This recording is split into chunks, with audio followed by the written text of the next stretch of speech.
मेरी माया से आज तक कोई नहीं बच पाया है। एक बार मुझे छोड़कर देखो, फिर पता चलेगा कि मैं हूँ कौन। पहले ये तो देख लो कि मैं कौन हूँ।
वरन आया वमासुर।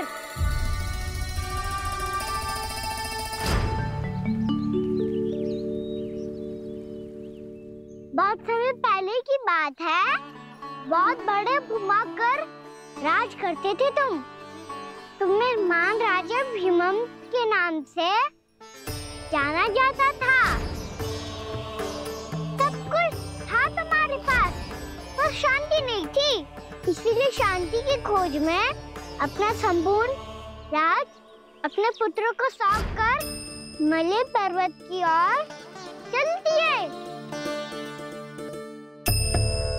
अनेक वर्षों की तपस्या के बाद तुम्हारे तप की कीर्ति चारों ओर फैलने लगी और फिर सच्चे तपस्वी के रूप में तुम्हारी ख्याति से प्रभावित होकर महर्षि उलट तुमसे भेंट करने आए। राजा भीमरथ, आपने ईश्वर की प्राप्ति के लिए सब कुछ छोड़ दिया, पर अपना अभिमान नहीं छोड़ पाए। इसीलिए मेरे आगमन पर सम्मान के साथ खड़ा होना तो दूर, मेरा अभिवादन भी नहीं किया। अभिमान तपस्वी का गुण नहीं होता है राजन, अभिमान राक्षसी गुण है। इसलिए मैं आपको श्राप देता हूँ कि आप अगले जन्म में एक राक्षस के रूप में जन्म लेंगे, एक राक्षस के रूप में जन्म लेंगे। मुझे क्षमा कर दीजिए महर्षि, मैंने जानबूझकर आपका अपमान नहीं किया है। मैं तो यहाँ पर शांति की खोज में आया था। अपने भीतर के संसार में गहरे सोच विचार में डूबा हुआ था मैं। मुझे क्षमा कर दीजिए महर्षि, मुझे क्षमा कर दीजिए। अपनी भूल का आभास प्रायश्चित की ओर पहला पग होता है। मैं अपना श्राप तो वापस नहीं ले सकता, परंतु आपको एक वचन अवश्य दे सकता हूँ। जब भी प्रभु नारायण का अवतार होगा, आपको उचित समय पे वो वरदान देंगे जिसकी आप लंबे समय से प्रतीक्षा कर रहे हैं।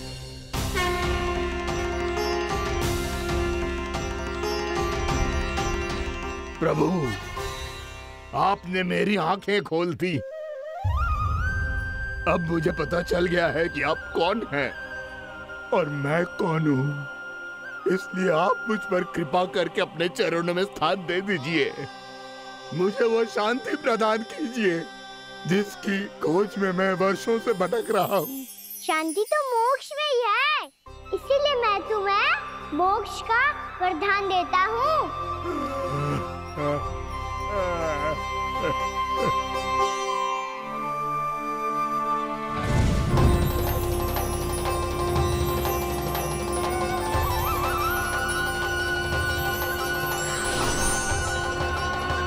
प्रभु की ये लीला सदैव स्मरण रखी जाएगी। इस स्थान को इनका आशीर्वाद मिलेगा और इस कंदरा को व्योमासुर की कंदरा के रूप में पहचाना जाएगा। भविष्य में अनेक ऋषि मुनियों की शरण स्थली बनेगी ये कंदरा। ये कोई साधारण बालक ना है। ऐसा चमत्कार कोई साधारण बालक थोड़ी ना कर सकते हो। तुम सत्य कह रहे थे बलराम। गाना सच्ची में भगवान ही है। तभी तो सब देवता इसे बसाने और इसकी ओर से युद्ध करने आते हैं। तुम सब ऐसे आंखें फाड़ के क्यों देख रहे हो मुझे?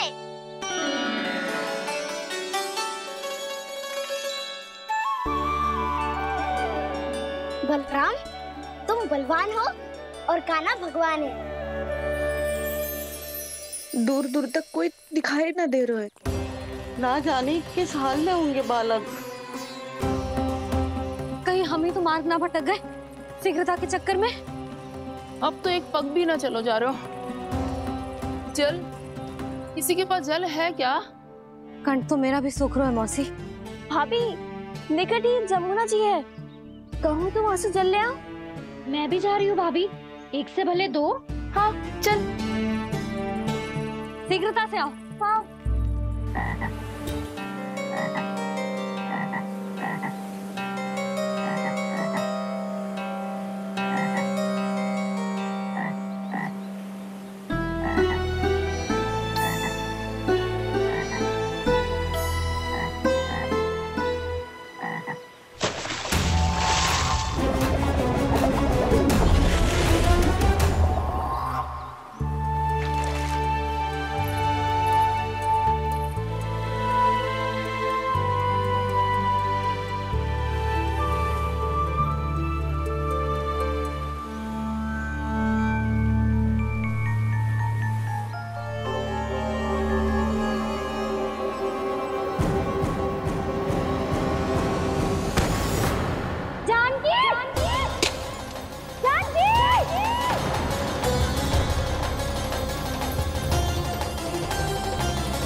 जानकी, जानकी,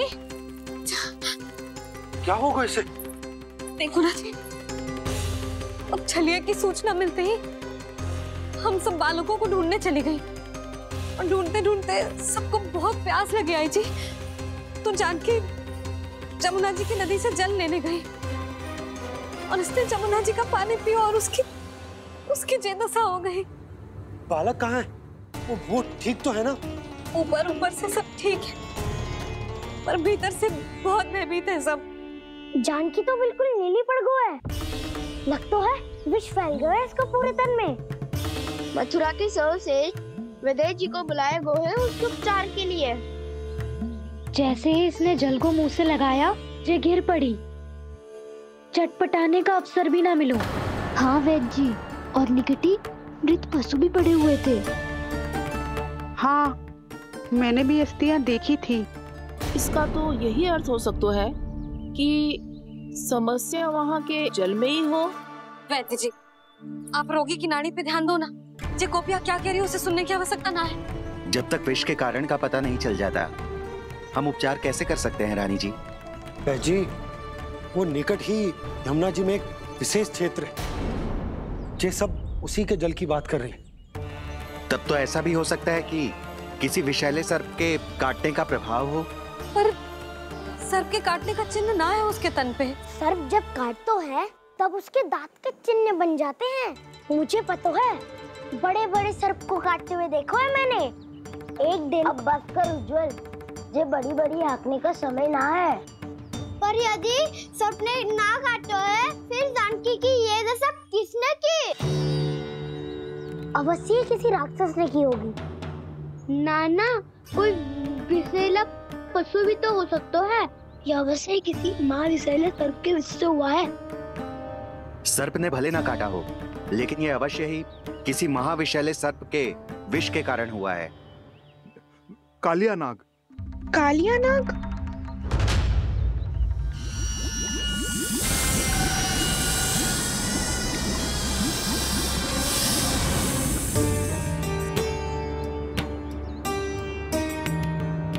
संकेतों से तो ऐसा लगता है कि जानकी ने कालिया नाग के क्षेत्र के विशाल जल पी लियो है।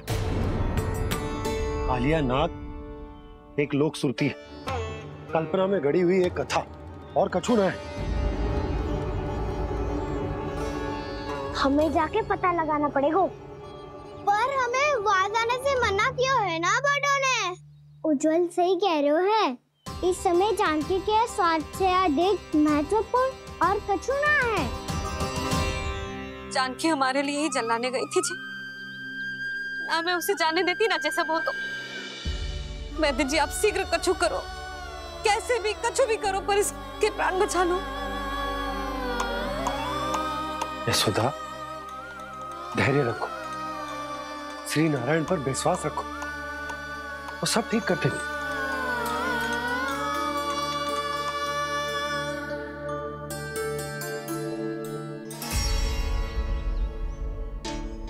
विष की काट की मेरे पास जितनी जड़ी बूटी थी मैंने सब अर्क बना के पिला दी, पर इसकी दशा में अभी तक कोई सुधार नहीं दिख रहा है।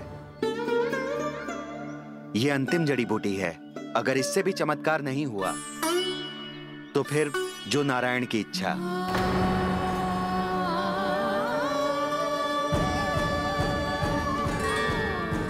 पर कोई तो उपाय होगा जानकी को बचाने का।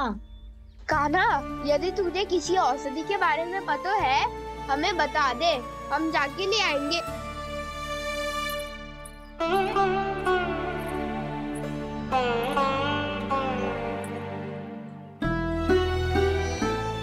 हे नारायण, हे प्रभु, मेरी जानकी के प्राण बचा ले प्रभु। या तो मैं अपने आप को कभी क्षमा न कर पाऊंगी। ये सारी मेरे ही कारण बनाई थी। उसकी रक्षा करो प्रभु, मेरी पुकार सुनो। कान्हा, तूने हमें वत्सासुर से बचाया था ना? और बकासुर से भी तो। और छलिया से भी तो तूने ही बचाया था ना हमें? क्या ऐसा कोई उपाय ना है जानकी को बचाने का? धन्वंतरी,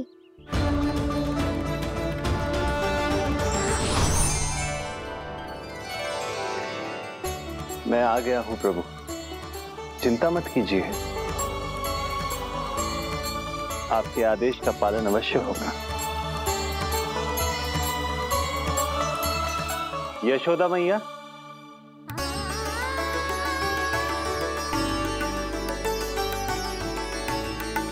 मैया आपको कोई पुकार रहा है।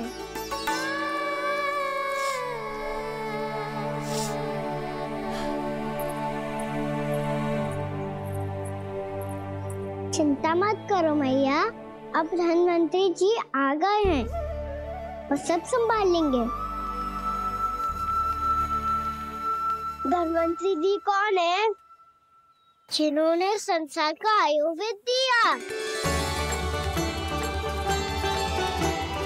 आरोग्य के देवता, वे श्री नारायण के अवतार।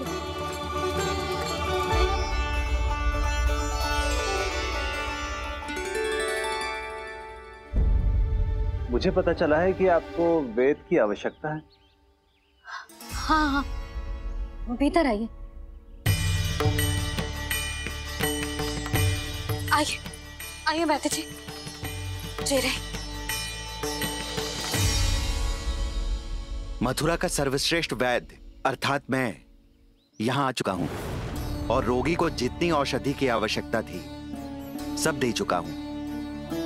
निश्चित रूप से आपने विष की काट के लिए बहुत ही उत्तम अर्क तैयार किया है, इसीलिए किसी और वैद्य की आवश्यकता नहीं है। किंतु आप अकेले कितना कुछ करेंगे वैद्यराज, मुझे अपना सहायक ही बना लीजिए। पर जो करना था मैं पहले ही कर चुका हूं। हाँ, वो तो आप कर चुके हैं, बस रोगी के तन से विष निकालना शेष है ना वैद्यराज? हाँ हाँ, बस वही शेष है।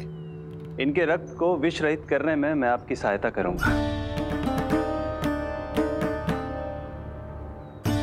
पहले ये संजीवनी मानी जाने वाली इन लाल फूलों की बूटी को भी घिसना है ना?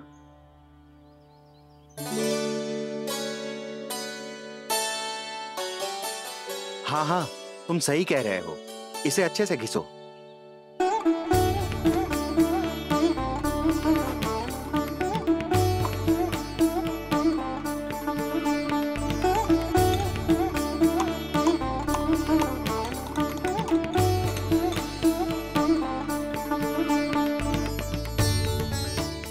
और ये नीले फूलों को भी तो मिलाना है ना? हाँ हाँ, अच्छे सहायक बन सकते हो तुम, ऐसे ही श्रम करते रहो।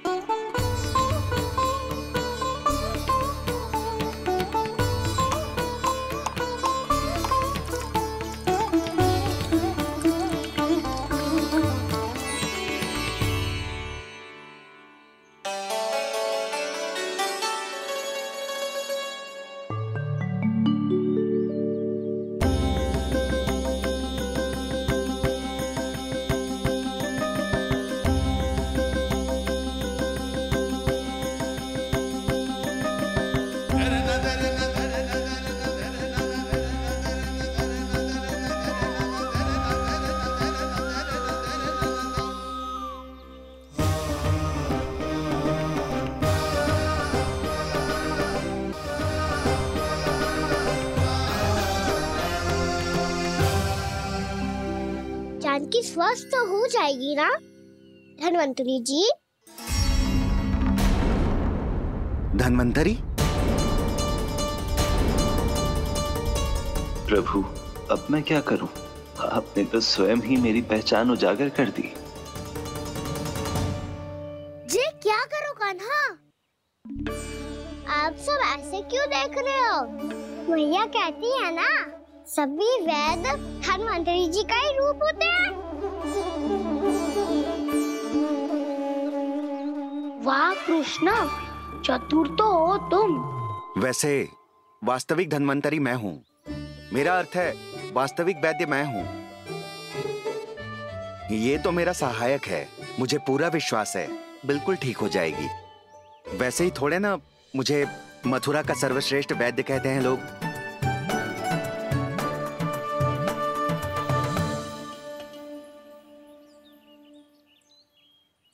जसोदा भाभी। जसोदा जी, जानकी को चेतना आ गई। जानकी, जानकी, जानकी, तू ठीक है ना? क्षमा करना भाभी, मैं आपके लिए जल ना ला पाई। बस बहुत भूख लगी है। मैं अभी कच्चा लाती हूँ। जानकी माखन खाओगी?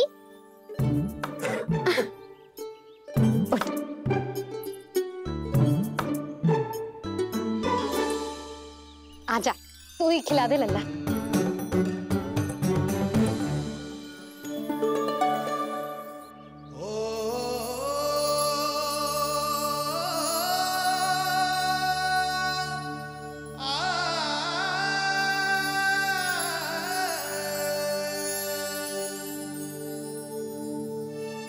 तुम सब मेरे लल्ला को माखन चोर कहती हो ना? आज देखो, अपना ही माखन जानकी को खिला रहे हो है।